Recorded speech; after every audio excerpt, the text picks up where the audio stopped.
Assalamu alaikum. Hello, Alex. Salam. Yes, go ahead, sister, you're on the air. Okay, I've got a question about istikhara. Yes. After praying Salatul Istikhara, how do you differentiate between what you're inclined to and what Allah has directed you to?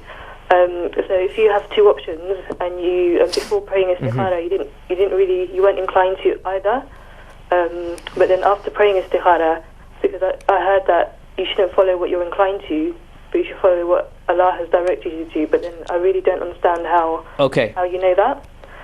And my second question is, can the dua be in your own language?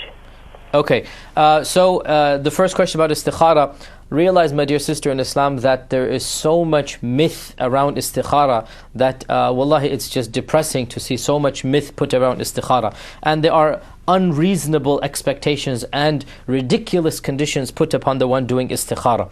It is humanly impossible for you to have 2 or 3 options, and every single time you have zero inclination towards any one of these options more than the other. Maybe sometimes this is possible, but in every single time you have 2 options and your heart is dead neutral, this is impossible. You get a lucrative job offer of mashallah £100,000, and another job offer of 50,000 with much worse working conditions. Of course your heart is going to be inclined towards the 100,000 offer. You get a proposal from a brother who's mashallah meets all of your criterion, whereas another proposal he meets 1 or 2 and the rest are not met. Of course your heart will incline towards the former rather than the latter. This is a ludicrous condition that honestly has no basis in the Sharia, to put this condition that your heart has to be neutral. Rather, it is expected that your heart will be inclined towards one, and it's impossible to change that human expectation. So istikhara is not meant to play with your emotions. Istikhara is meant to open up the avenues from Allah Azza wa Jal regarding which path is better for you and which path is not better for you. So let me give you a scenario. Suppose you wanted to rent an apartment and you saw the apartment and you're looking for apartments, you see one, everything fits and you're so happy and your heart is jumping for joy. I got the deal. You go home, you pray istikhara.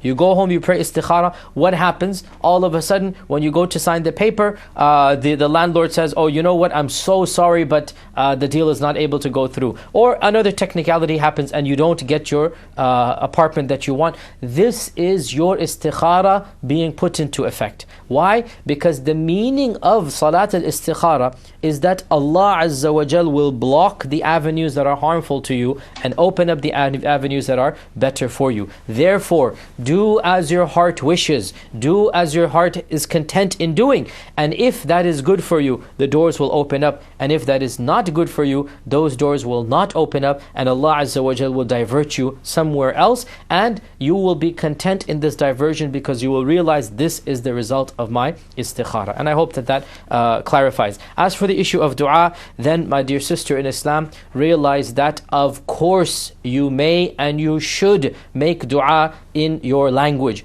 None of the scholars of the world ever has said that every dua has to be made in the Arabic language. We don't believe, like some of the groups in ancient Christianity believe, that Latin is the only language that you can do anything religious in. No, we don't have it in this way. Arabic is sacred because of the Quran and Sunnah. So we only recite the Quran in Arabic, and scholars only study the Hadith in Arabic. However, in our daily du'as to Allah subhanahu wa ta'ala, in giving Islamic advice, I'm speaking to you in English right now. It's not Latin, it's not Greek, it's not Aramaic, it's not Arabic. I'm giving you Islamic instruction in English. And this is what our religion tells us to do. That advice, lectures, nasiha, du'a, all of this can be done in any language. Allah Azza wa Jal understands all languages. Therefore, we are not required, and there is no evidence whatsoever to suggest that our dua has to be in any language. Rather, quite the contrary, there are many evidences that demonstrate that dua can and should be done